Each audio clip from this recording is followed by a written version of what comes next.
Thanks so much. Thanks to Nick and Hannes for having me. Thanks to all of you for being here.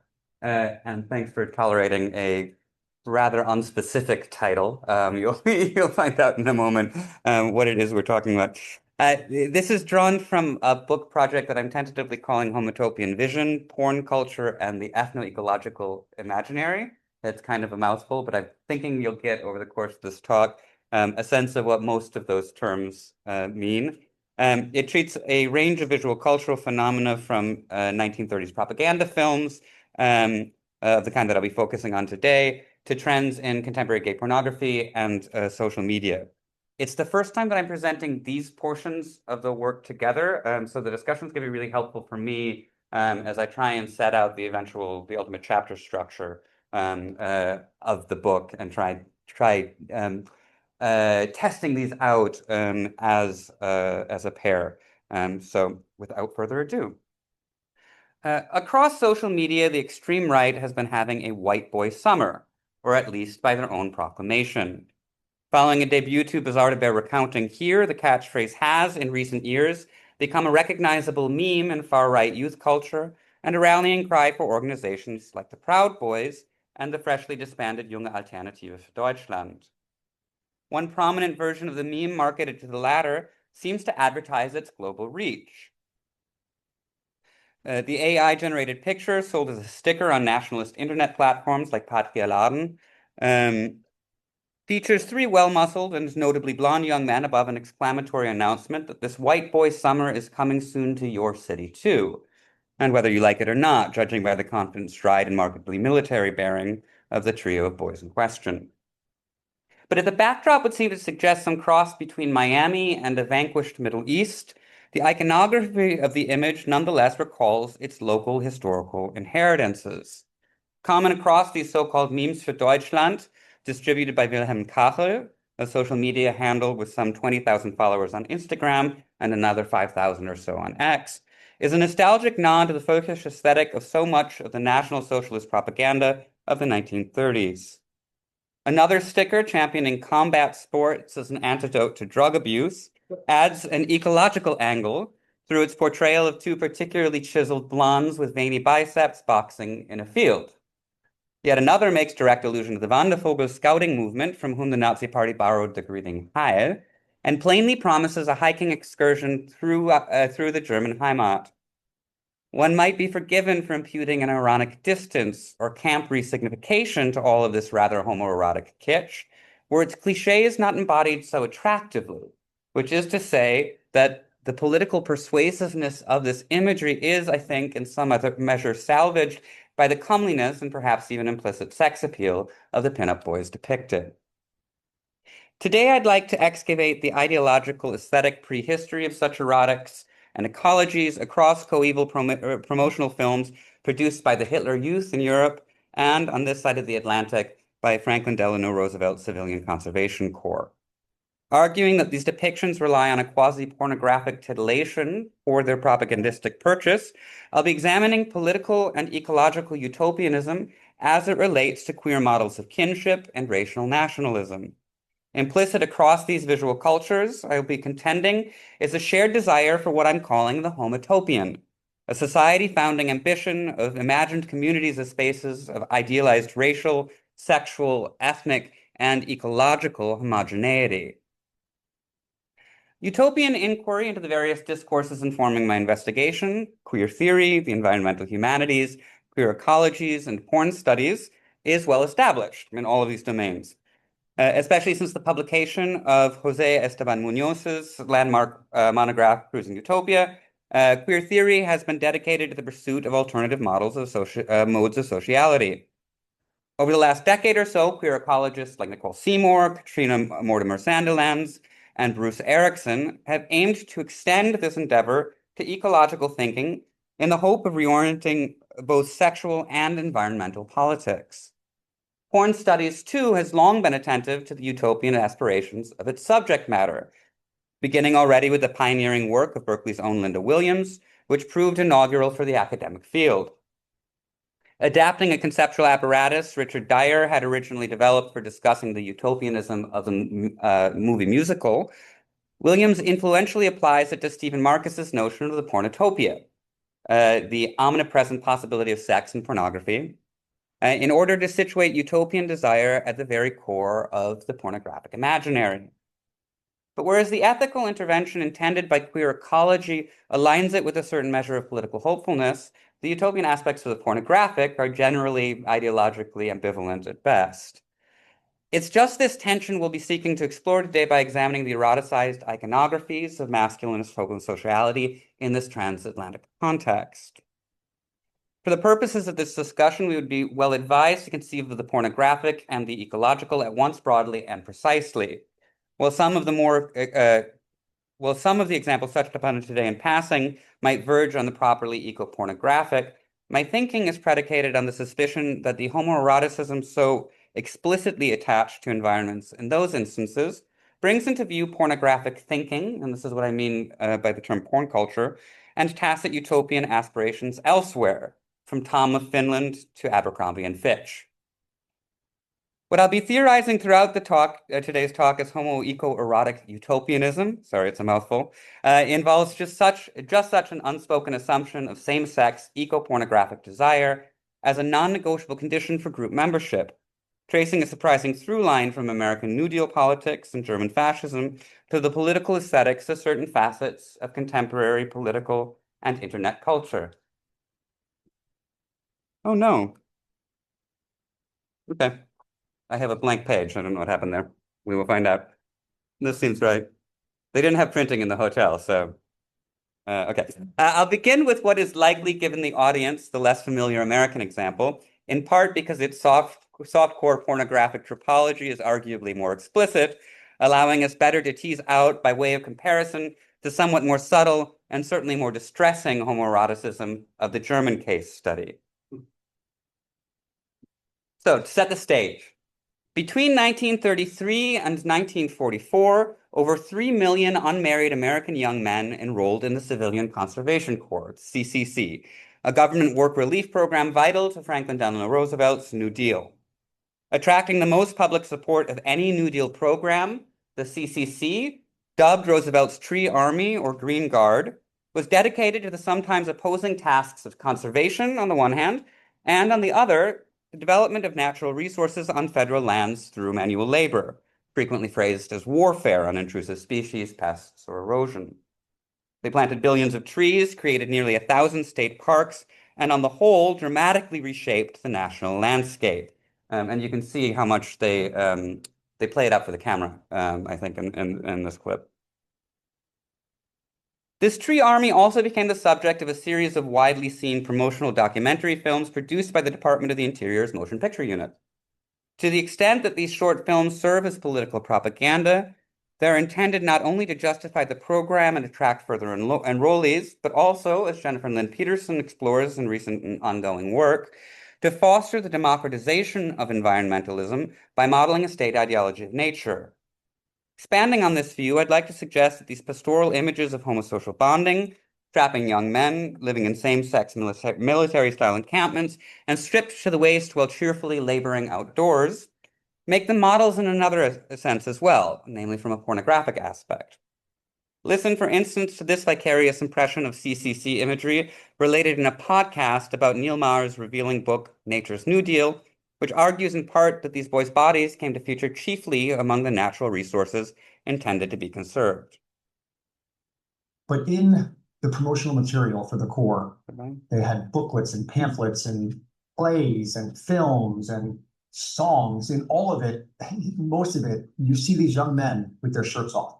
They're walking around with their axes and their saws and their, shovels and their shirts off because their bodies have been so transformed, and they gained on average about 15 pounds in 4 months. They're constantly talking about their aching muscles, and they're showing it off. Like they feel really, really different physically. And what I argue in the book is that they begin to see themselves as a natural resource that's being conserved and built up in the same way they see the trees and the soil and the water that they're conserving as a natural resource. They sort of see themselves as part of this conservation effort?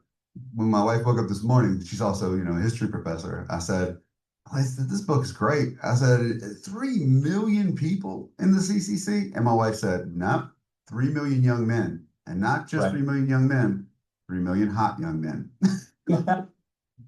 With my own pervy impressions and suspicions, thus confirmed by the thirsty authority of this podcaster's wife, attending to the libidinal force with which these images are laden will reveal them not only as voyeuristic, but arguably even as pornographic in their logic. I'm far from the first to note what Holly Allen has aptly described as the erotic charge carried by, quote, detailed descriptions of enrollees' heavily muscled yet compliant bodies, intensely pleasurable portrayals of loosely clad male bodies, and intimate male friendships that animated the official representations of the CCC, end quote. At once an object of scopophilic fantasy and a pattern intended to be emulated, these nature boys model an eco-eroticism fundamentally reliant on a barely sublimated sexual desire, including a somewhat more than implicit same-sex attraction. The sexual appeal of these promotional materials certainly extends beyond all male viewing publics, though. As the well-documented attraction of female audiences to gay male pornography in more recent decades suggests, what's perhaps more interesting about these films is how they model an all-male, and as I will elaborate, exclusively white citizenship as an at once erotic and political desideratum. The underlying utopianism of the pornographic on the whole is, as already noted, also well established, indeed formative to the very discipline of porn studies. Here, this pornologically utopian impulse more specifically highlights the tensions inherent to conservationism that turns to wilderness as an aesthetic and political model, while at the same time intervening into and remodeling the landscapes it encounters. This gets to the very heart of current reevaluations of the environmental impact of the CCC and its often overzealous ecological efforts in the context of sadly already abandoned calls for a new Green New Deal. Maher, for instance, examines the civilian conservation corps as a transitional moment between progressive era conservationism and post-war grassroots environmentalism, whereas Peterson considers how cinematic productions of the interwar years visualized an extractive concept of nature inextricably intertwined with longer historical narratives of settler colonialism and fossil capitalism. Such tensions are in ample evidence in this excerpt from the newsreel series March of Time, notably produced for Time Incorporated by an advertising agency, which equates to the point of conflation recreational leisure, common CCC camp sporting events like boxing, baseball, or swimming, and the hard physical labor undertaken by these young men in their aggressive domestication of rugged American landscapes. And as the progress-oriented title of this series might suggest, flattering footage of both brute manpower and the most modern extractive and infrastructural technologies is intermingled with ostensibly untouched natural beauty. Imagery of logging, mining, laying power lines, building concrete dams and metal bridges, and even a casually dressed, or rather fairly undressed, money shot of dynamite being detonated are interspersed indiscriminately with views of sculpturally muscled, white, and able-bodied, to quote the intertitle, neatly choreographed against the backdrop of snow-capped mountains white. As sparse as it tends to be, the costuming of CCC recruits reveals the extent to which these young men were made into models, even in an almost sartorial understanding of the word. As Priscilla Wiggers notes of the CCC wardrobe, quote, the Army furnished enrollees with both work clothing and street clothing. Work clothing included denim shirts, pants, and jackets, work shoes or boots, underwear and socks, and a hat. Street clothing comprised an entire outfit, which the enrollees could wear into town on their days off, Saturday and Sunday. Arrangements and dispensations were also made to provide sporting uniforms for CCC boys, and this persistently ubiquitous uniformity in the strictest sense speaks to the hygienic and disturbingly homogenizing impulses at play in the Corps' missions. Colin R. Johnson, for instance, has investigated the degree to which athletics and other occasions for undress served in the context of the Conservation Corps camps as a pretext for cosmetic self-fashioning, mutual adulation, and even quasi-pornographic admiration. The Civilian Conservation Corps was fundamentally invested, as Mara summarizes, in the cause of, quote, influencing young adults viewed as malleable putty ready to be sculpted into model citizens, end quote.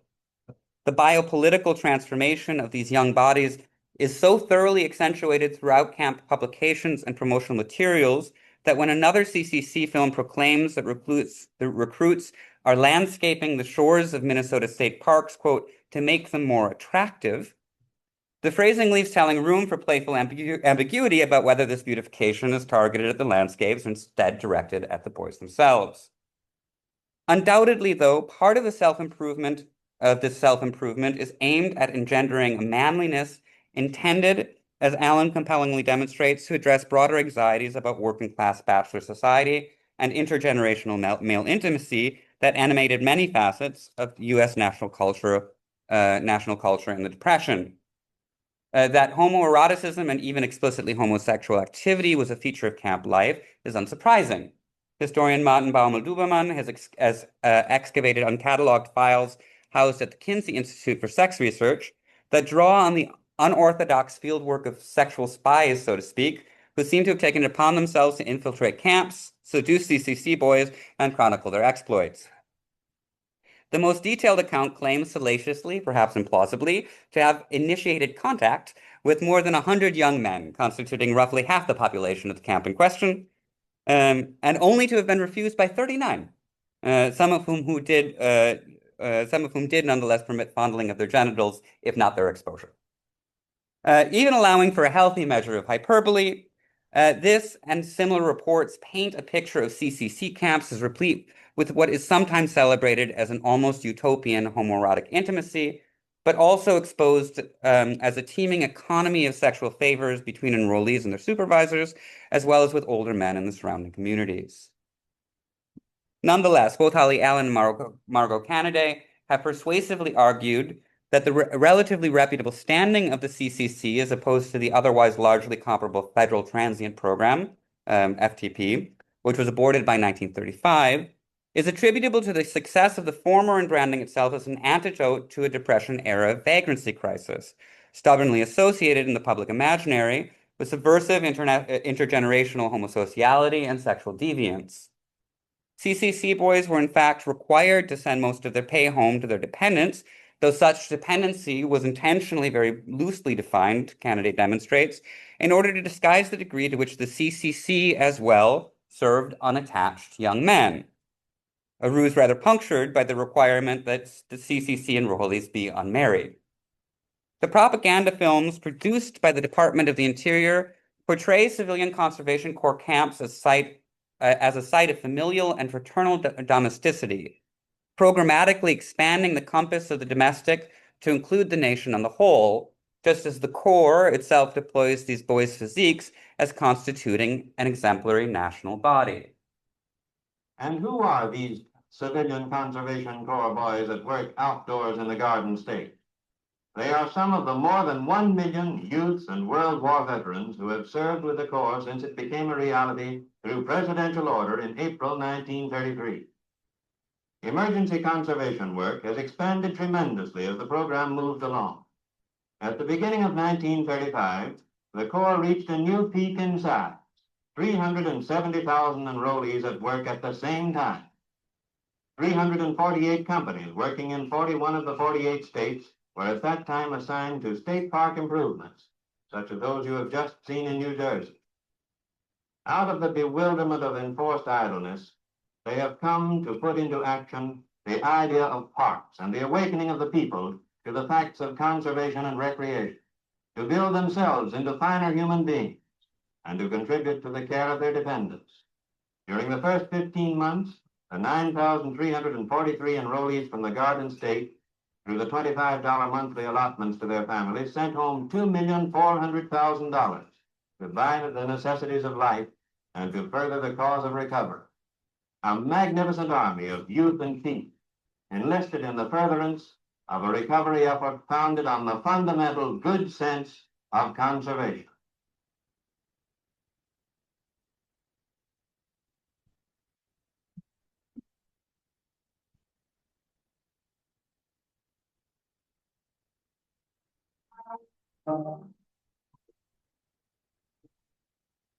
When I embarked on this part of the project, I thought I was going to have to work a little bit harder to show that this might be in some way pornographic, and then I found this clip and thought that more or less made my argument for me.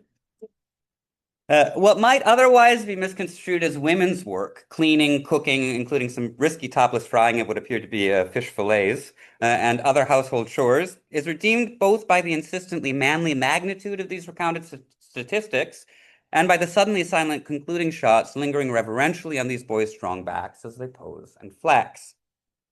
Inspired by his experiences with the Boy Scouts of America, Roosevelt proudly confessed to having taken a leaf out of the notebook of scouting for the CCC in this country, modeling it to a large extent after scouting. And as I've been hinting throughout, such diction of modeling pervades both contemporary and scholarly accounts of the CCC.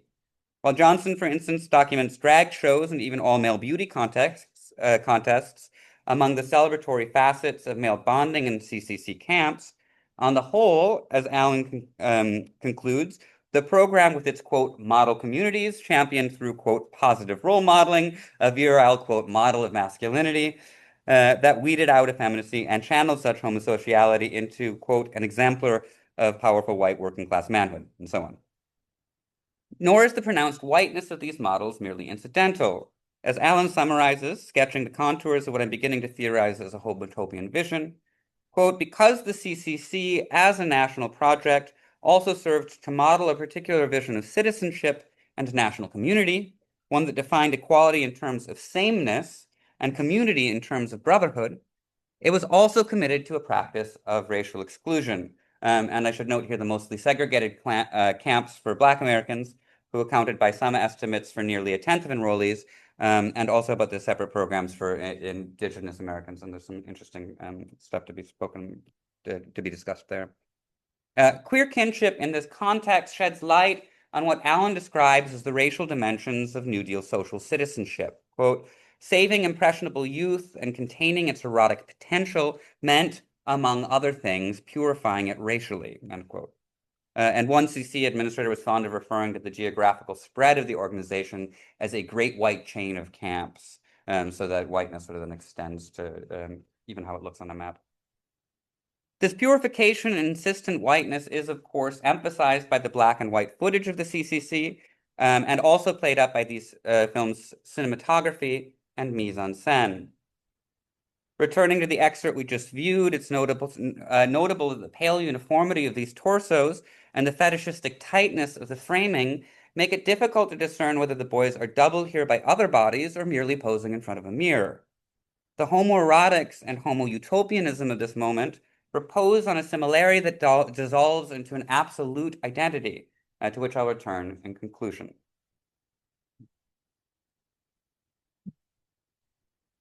An avid and, as I hope to demonstrate, even erotic attachment to the earth is equally fundamental to the Blutenboden ideology of National Socialism and to many a far-right, quasi-fascist, or overtly neo-Nazi political sentiment since.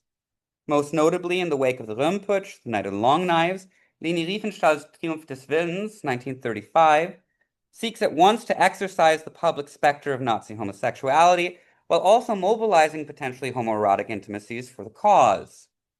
As with Roosevelt's Tree Army, the agrarian, in a key moment of Riefenstahl's film, is also militarized at great length. So here on the bottom, I don't have the sound for this, but it's interesting because you have all of these workers with the shovels, and so the shovels are sort of approximating weaponry so that the agricultural workers are represented. You can see the fellows there, as if they were themselves an army, kind of like Roosevelt's Tree Army. But you'll see, if there's time to play, later on there are all these eye-line matches and everyone's calling out in local accents, and it's this way through the soundscape of unifying the entirety of Germany, including parts that find themselves currently occupied by France, into one whole national body. And you can see them then anecdotally ends up focusing on the ein Reich and one flag, one Führer. Good. The notion of a wholesome Heimat associated with recognizably German landscapes, German, sometimes they were in Italy, but or Austria, was essential not only to the construction of a nationalist sense of self, established in contradistinction to the decadent metropolitan sensibilities of the Weimar Republic, it also provided affective justification for the pursuit of Lebensraum, a term itself borrowed from ecological theory, and the consequent occupation, dubbed resettlement, of Eastern territories. This uncomfortably environmentalist aspect of German fascism is nowhere more evident than in the organization of the Hitler Youth, which was formed through the confluence of a number of pre-existing Pfadfinder or scouting associations, such as the aforementioned youth hiking group Der Wandervogel, as well as the Bunte Alte Mann, a small ultra-nationalist organization devoted to the concept of blood and soil, Blut und Boden, who aimed, albeit ultimately unsuccessfully, at bringing city boys into an agricultural labor, a life of agricultural labor, and who believed they could reunite with their ancient Teutonic roots by communing with the ethereal spirits of nature. What unified various scouting groups under the later umbrella of the Hitler Youth, in the words of Jean-Denis Lepage, was their stance, quote, against blind industrialization, material consumerism, and soulless society, and their emphasis on, quote, the need to return to nature, to a simpler and healthier life. A report to the Cultural Ministry of the Berlin district of Steglitz, justifying the foundation of the Wandervogel Club, for instance, lists among its central goals, den Sinn für die Natur zu wecken, zur Kenntnis unserer deutschen Heimat anzuleiten, kameradschaftlichen Geist zu pflegen, alle den Schädigungen des Leibes und der Seele entgegenzuwirken, die zumal in und unseren Großstädten der Jugend bedrohen. And this is the only bit of untranslated German, but I'll just paraphrase this first bit. A sense to awaken a sense for nature and a knowledge of the German homeland. A decade later, an influential decree issued by the Prussian government on the subject of Jugendpflege summarized the goal of youth hiking excursions in similarly resonant language. Diese sollen vor allem einen frischen, fröhlichen Sinn wecken, Freude an der Natur, an der Heimat und an der Kameradschaft gewähren. It is this tacit association between Heimat, homeland, male bonding, and a love of nature that I'm theorizing rather too wordily as a homo-eco-erotic impulse, or more briefly, as the homotopian. Yet despite this call for return to the earth, National Socialism's relation to the natural world is anything but uncomplicated. There's a great deal of scholarly interest and significant debate in the first decade of the present century surrounding the apparent political affinities between fascism and the coeval conservation movement. But it's worth bearing in mind that the inherent tension between a desire for conservationism and the military industrialism equally central to the Nazi Party's goals. It's thus tempting to conclude with the editors of one volume on Nazi environmentalism that, quote, inasmuch as the Nazis thought about Germany's forests at all, they thought in terms of propaganda. It provided an opportunity to meld the romantic love of the woods to Nazi thinking, end quote. But we must be equally cautious not to dismiss this discomfiting convergence as mere propaganda.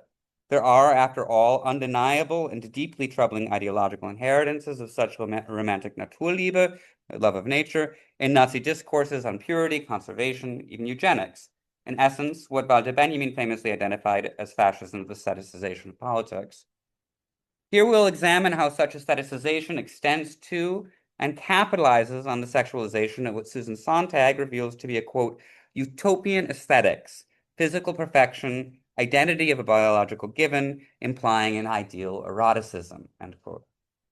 Excavating the libidinal investments underlying far-right environmentalism and its propagandistic deployment will require us to take a sober and potentially unsettling look not only into the darker moments and movements of the German environmentalist tradition, but indeed to what informs erotic, ecological, and utopian imaginaries in general. Which is to say that we must remain sensitive to what such potentially offensive or off-putting genres as propaganda or pornography can reveal to us with regard to the cultural historical background of which they're symptomatic. Elsewhere, my contributions to this conversation have converged in an examination of Hitler Youth propaganda films, beside a perennially dominant trend in all-male moving image pornography dating back at least to the early 70s that features actors wearing Boy Scout uniforms. And in the background here, I'm just going to show some comparisons between the propaganda short that I'll be discussing today in a moment and the locus classicus of this archive, which are these two scouting films by director Jean-Daniel Gadinot, who's rather universally considered France's foremost gay porn auteur. And you don't usually see that status conferred upon to a porn director, but in this case, yes. Putting these already disturbing filmic archives into an even more disconcerting constellation, my aim with this project was less to imply a fascist sensibility or aesthetic in gay pornography than it was to demonstrate that the filmic representations of the Hitler Youth, and particularly of their natural surroundings, were already in their own way pornographic. Again, today, my goal is not so much to contend that there's something inherently fascist about a love of nature, but rather to argue that there is something inherently pornographic about the way that it was mobilized by fascism. Indeed, if one can truly speak of eco-fascism or an eco-fascist mentality beyond the historical specificity of the Nazi era, one might begin with an examination of its unconscious, of its underlying drives, to wit, of its sexuality. Since Sontag most influentially understands Nazi erotics purely in terms of, quote, a sexuality converted into the magnetism of leaders and the joy of followers. The fascist ideal is to transform sexual energy into a spiritual force for the benefit of the community, end quote. But by immediately directing her attention to the gender implications of the sublimation, Sontag ends up eliding the erotic from the communal sphere, which she will connect instead exclusively to sadomasochism. Quote, the erotic, that is, women, is always presented as a temptation, with the most admirable response being a heroic repression of the sexual impulse, end quote. That's still Susan Sontag. But as Dagmar Herzog reminds us, in addition to the more frequently acknowledged repressive aspect of fascist sexuality, quote, the Nazis also used sexuality to consolidate their appeal, and they did so in many different ways. We simply cannot understand why Nazism was so attractive to so many people if we focus only on its sexually repressive aspects, end quote. My contention today, then, is that fascist sexual desire is neither denied nor repressed, at least not in this sense, but instead seeks gratification in the homo-eco-erotic utopia, which is to say that the reason fascism turns us on is not reducible to the erotic allure of sadomasochistic subjugation, as Sontag would have it, but finds its satisfaction in an affect of homosocial, homo here in the strict sense of same, including but not limited to same sex, community, and sense of place. And another etymological inflection to bear in mind here is the echo in homo of humus, so man as from the earth or soil. Like its ambivalent environmentalism, the homosocial, even homoerotic aspect of the Hitler Youth is an inheritance from the scouting groups out of which it grew. From the very beginning, soupçons of homosexuality preoccupied the fundamentally male-oriented German outdoor youth movements. As early as 1914, a Catholic politician had denounced the Wandervogeljugend as a club of homosexuals and a den of free love. 2 years earlier still, in what remains one of the touchstone studies of this and other German youth movements of the era, Hans Blüher had famously declared the Wandervogel movement to be explicable only as a fundamentally erotic phenomenon. And while Blüher's book develops and even celebrates a model of inversion that he's careful to distinguish from contemporaneous definitions of homosexuality or pederasty, cultural historian Jost Hermann gives an extremely disquieting account in his memoirs of life in the Hitler Youth Cadets of how sadomasochistic sexual practices ranging from mutual masturbation to ritualized rape were commonly employed among the Hitler Youths themselves as a means of reinforcing hierarchical power structures. Here again, we can interrogate the perplexing subliminal connection between this sometimes violent homoeroticism and an enthusiasm for the outdoors, an eroticization of nature with utopian aims. In the oftentimes borderline homoerotic Hitler Youth films, the objectified young boys constitute only part of the erotic charge. Equally important, perhaps, is the way that distinctly German natural surroundings are represented and politicized as a setting for these homosocial utopian relations. Reading propaganda as implicitly pornographic allows us to begin to unlock the association between the homoerotic and the environmental imaginary, and to explore the implications of this unexpected coupling. Film propaganda was one of Hitler's and Goebbels' chief instruments of influence and manipulation over the German public, who proved an enthusiastic audience indeed. And here again, the Hitler Youth warrants particular mention. As David Welsh notes in his book on Nazi propaganda, one explanation for the undoubted success of the Hitler Youth was the Nazis' remarkable ability to stimulate the imagination of an alienated youth with the promise of a romantic utopia. Film was a key source of this stimulation. In 1934, Goebbels inaugurated mandatory Hitler Youth film screenings called Jugendfilmstunden, which in the 1942 season alone attracted more than 11 million viewers. And even before the Nazis seized power, the organization had begun to produce its own films with HJ boys as actors. By the end of the war, they had put out more than a dozen shorts, as well as the 7 full-length montage films that made up Alfred Weidenmann's Junges Europa series, produced between 1942 and 1944, and you're seeing clips of that recontextualized here. Christian Delage has argued that an exaltation of nature plays a predominant role in the ideological and thematic entirety of Nazi film propaganda. Thematic entirety of Nazi film propaganda. But while eco-critically inflected work has been done on representations of nature in other aspects of this archive, and not just documentaries, in Kulturfilme, and in the mountain film, critical studies have so far rather neglected the role of the outdoor environment in the dozen feature-length youth films endorsed by the National Socialist regime, or the films produced by the Hitler Youth and disseminated to the same during these Jugendfilmstunden. Tellingly, in Hitler Junge Gewächs, for instance, surely the most successful of the Third Reich's films for a youth audience, it is with a walk through the woods, something like the passage into Narnia, that the titular protagonist is quite literally switches camps from the young communists to his chosen family of young fascists. So he's encountered them before, but they're out camping, and it's this sort of walk through the woods that delivers him from the communists to the fascists.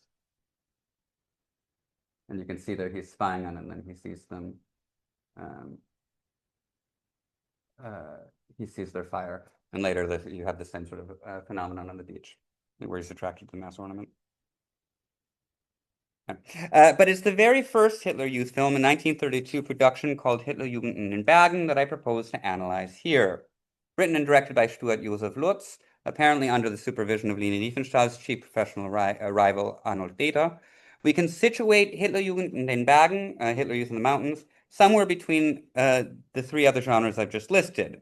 In its style, it straddles the border between Kulturfilm, cultural film, and propaganda documentary, and both Gilbert Guillard and Rolf Seubert have described it as an ideologically inflected inheritance of the Weimar era mountain film. As its title would imply, the 20-minute film chronicles, or stages rather, an overnight camping excursion of a Hitler Youth group. Hitler Youth in the Mountains was billed as a triumph of propaganda, a film that excited extraordinary enthusiasm, particularly among young people. I'd like to suggest that part of this enthusiasm issues from an erotic charge transferred between the young boys and their Arcadian surroundings, the construction of an all-male homosocial utopia in a self-consciously German outdoor setting. As already noted, Stephen Marcus coined the term pornotopia to describe in part the immediate availability of sex and pornography.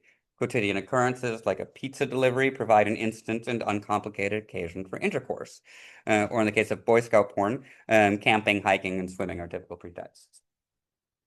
More acutely, Rich Conte and Angela Restivo have argued that gay pornography, inasmuch as it stages non-normative sexual practices, is always situated in relation to an imagined public gaze, and that it therefore occupies public space even when the scenario is private.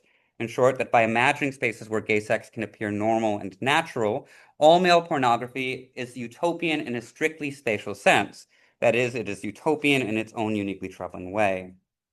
In Hitler Youth films, it is without a doubt the fetish object of the uniform itself, icon of a strictly codified quasi-militaristic camaraderie that implicitly legitimizes and naturalizes homosexual behavior, becoming the quilting point stitching together the public and the private in order that an ecological pornotopia might come into being. As Sontag notes in her essay on the fascination of fascism, though again missing at least part of the point, quote, there's a general fantasy about uniforms. They suggest community, order, identity, competence, legitimate authority, the legitimate exercise of violence, end quote. Such features invite us then, as uncomfortable as it is to do so, to read Hitler Youth film propaganda as itself also quasi-pornographic. If the utopian element of outdoor gay pornography, especially, is the way in which it takes normally non-normative private sex acts for granted and projects them into a self-consciously public space, The political propaganda under examination here redeploys this underlying erotic drive in the service of its own troubling utopic vision. Take, for instance, a central sequence from Hitler Youth in the Mountains depicting scouts at play in a little lake framed by trees before cutting to a plan américain of a boy with a whistle leaning in a relaxed posture with his hands at his hips. And you see him here, so keep an eye out for him when he comes up in the clip here. Probably the most markedly blonde boy in the entire film, a reverse eyeline match establishes him as a spectator, and perhaps as a model for our own spectatorship. His posture suggests a relaxed voyeurism, and if watched closely, he appears to wet his lips with his tongue while observing the younger boys in the water. So you can see it right there, and I'll show you a clear image of that in a moment. The soundtrack, which was only added later, is a kind of slop sync. While individual sounds match up to what is being visually portrayed on screen, the general ambient yelling continues at the same volume throughout the entire sequence.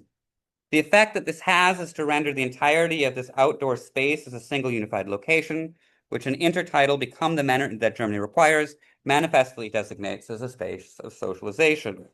These secluded natural surroundings are to be the arena in which boys become men, Boy Scout soldiers, and where a hidden homoeroticism is metamorphosed into targeted aggression. Throughout the sequence under discussion, the youthful bodies are aesthetically aligned with the natural backdrop. Boys playing tug-of-war match perfectly against the mountain horizon behind them, as others are tossed up by their companions as if above the mountaintops.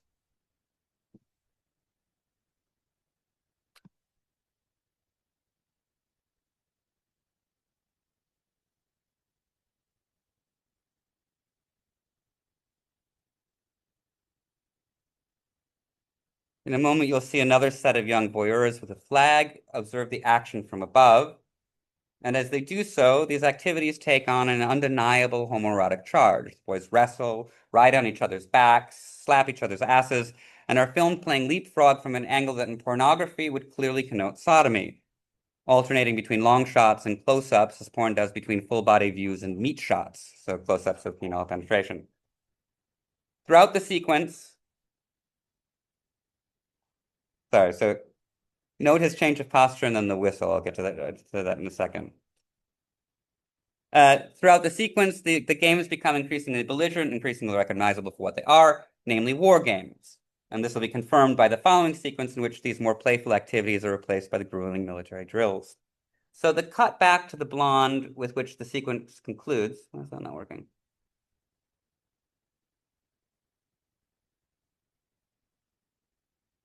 And notice change of posture seems to imply that this is his overview, but again, the eyeline match betrays that he's watching the bathers, who grumble plaintively as he orders them out of the water. I'd like to propose that the whistle here, so here we have all of these homoerotic games and the quasi-pornographic angles. I'd like to propose that the whistle here is a sublimated echo of the wetting of his lips before, transforming sexualized voyeurism into an authoritative act of surveillance, later heightened by the dissolve for which this film is best known, a still image of Hitler's countenance superimposed over the faces of sleeping boys, meant to establish the Führer as their protector, but inevitably suggesting an unnerving aspect of predatory observation as well. The film concludes with an orgiastic action sequence. 3 of the young scouts climbing a treacherous mountain at dawn to claim it with a Nazi flag, and then saluting towards Potsdam, where we see Hitler's followers marching through the streets. Given the preceding investigation, it becomes difficult to overlook the erotic nature of the supple cinematography and suggestive editing of the sequence. A series of ascending tilts caresses the boys' bodies, pressed flat against the rocks, as the montage fetishistically dissects them into their constituent parts: hands, feet, limbs, torsos, faces, asses. That the flagpole pass from hand to hand has a phallic quality seems too obvious to be worth mentioning, and the ejaculatory way in which it ultimately unfurls, the boy's arms erect in a protracted Hitler greeting, when analyzed from a pornographic angle, reads almost like a sick in-joke or self-parody. An enthusiasm for the outdoors has been definitively politicized, in part because the Bavarian wilderness has provided the space in which latent homoeroticism can be harnessed for political ends.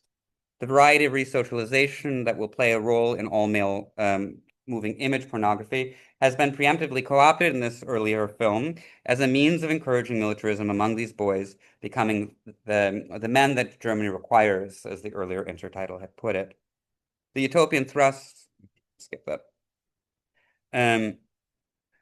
Well, no, okay. The utopian thrust of pornography, the occupation of nature as a space for non-normative sexual practices to be normalized, has been refigured as armed conquest or almost as a form of ecological rape.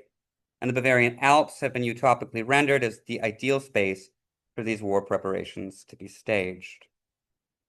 The spatial conflations caused by such dissolves, as you're seeing here, as well as the ambient acoustics noted earlier, might be compared to the collapse between the political and the private that Lauren Berlant has described as public intimacy, through which mechanism the hegemony of implicitly heterosexual national culture ostensibly governs ostensibly private sexual practice. In their landmark essay on sex in public, Berlant and Michael Warner assert that, quote, official national culture depends on a notion of privacy to cloak its sexualization of national membership. Adapting Oscar Wilde's famous dictum, they describe national heterosexuality as something that cannot speak its name, though its signature is everywhere. And yet, in his work on the stubbornly popular mental association between fascism and homosexuality, Andrew Hewitt builds on Ernst Bloch's notion of the unspeakability of fascism to contend that this trope of unrepresentability is precisely what links the two. Quote, if homosexuality dare not speak its own name, it will nevertheless serve as the name of something else that cannot be spoken, fascism. The allegorical press ganging of homosexuality as a vehicle for articulating a historically resistant fascism relies on the fact that neither homosexuality nor fascism speaks in its own name, end quote. It might just be possible then that the unanticipated intersection between the pornographic and the propagandistic and the visual cultures I've been discussing here hints at what Berlant and Warner once declared to be impossible, namely a tacit, socially constitutive homonormativity, an unspoken assumption of at least a certain measure of same-sex desire as a sine qua non conditioning and structuring national public space. What's particularly toxic about this admixture is that the utopian aspects of all-male pornography and the potentially environmentalist facets of diverse political ideologies, in fact, contaminate each other in the examples we've been discussing. That political propaganda would mobilize either an underlying homoeroticism or an ecological sentiment for militaristic purposes is unsurprising.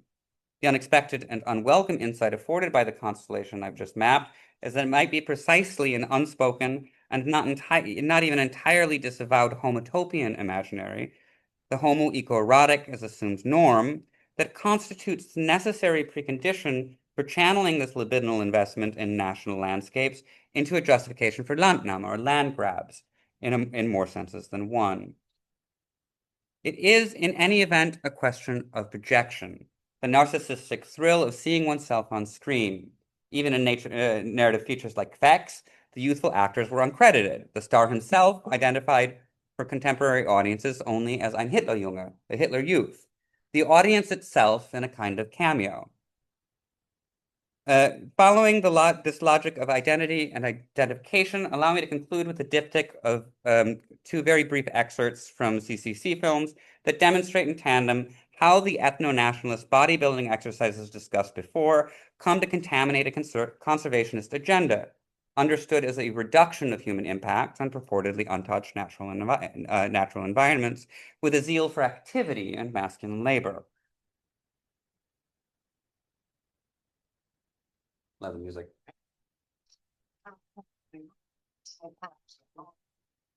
The Civilian Conservation Corps to further projects which will not against destruction by men and nature. It is not made work. Since it came into existence in 1916, the National Park Service has set up long-range plans for the preservation and enjoyment of the parks. And the coming of the Conservation Corps immediately presents the service with a strong, young force to put these plans into action. Atop the purple high country of North Carolina and Tennessee lies the Great Smoky Mountains National Park. 300,000 acres of southern highlands wilderness, which an act of Congress gave national park status in 1933. National parks are not built. God did that in the beginning. So work of them is directed at the preservation of their splendid features and the making of these pictures more comfortably accessible without disturbing natural conditions. While the settings of these two films stretch across a large expanse of the eastern United States, what unifies them into a national landscape is the homogenizing intervention of what was branded as an army with shovels and Uncle Sam's great army of woodsmen. Shown from an aerial angle at the outset of this first clip, to be as endlessly sprawling and anonymous as the tree-blanketed hills that dissolve and fade without distinction from one vista to the next. Forcefully maintaining that this is not made work, just as national parks are not built, the voiceover commentary emphasizes the preservation of virgin splendors. But these repeated aerial views also hint at an insidious transference of the sexual fantasy these young bodies represent onto the ostensibly necessary rejuvenation of age-old American landscapes. Equating, to quote Holly Allen one last time, the nation's most vital human resource, its white masculine youth, and its most inspiring physical resources, its plains, mountains, streams, and lakes. More often, however, this rejuvenation itself becomes the focal point. And this is the last brief clip.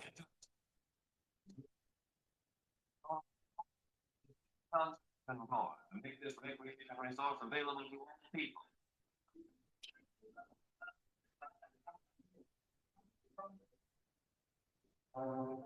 Development of this resource is being carried on in West Virginia's new state park under the joint supervision of the United States Department of the Interior and the West Virginia Conservation Commission.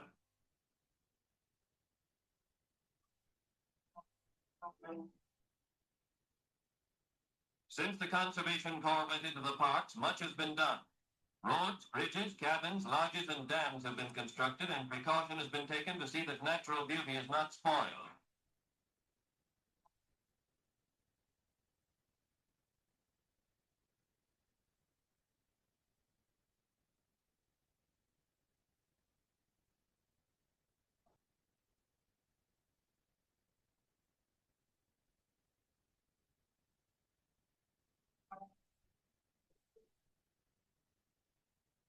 Preservation, following the model of these young men's own profound physical transformation, now gives way to development, the construction of roads, bridges, cabins, and dams, recalling the march of time newsreels. While the voiceover again claims that precautions are being taken to ensure that natural beauty is not spoiled, as evidence of such untarnished beauty, it can apparently only offer naked, chiseled white torsos, violently chiseling away at white stone, and modeling a musculature that itself, at moments, comes to read almost as a topographical map. Thank you.